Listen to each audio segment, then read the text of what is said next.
when you work alone and you have 11,000 pound truck that you need to pull it forward about 20 feet, how do you do that? Well, I have my little worn winch that's rated for like 1,000 or 1,200 pounds,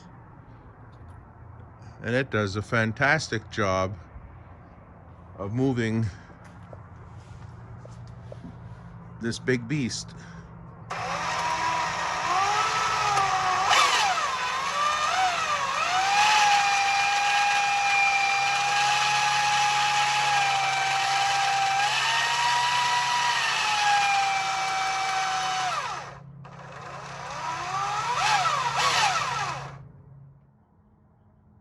Here we have an update on the 1966 N700 CrewCab, and the engine was stuck a little bit. It's at 31 years, but the guy swore that it had a new engine in it and like 400 miles, and by golly, I pulled the pan off.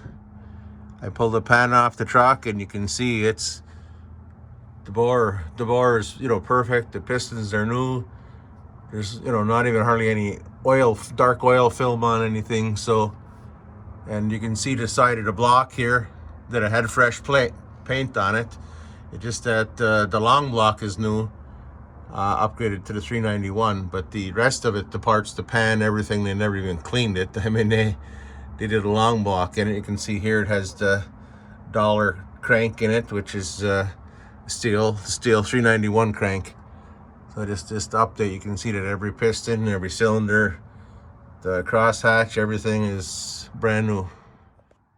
Continued update on the 66 N700 CrewCab that I'm going through everything, tune up, got the engines free, the engine's new, it turns over great, cylinders, pistons, rings, everything's totally fine.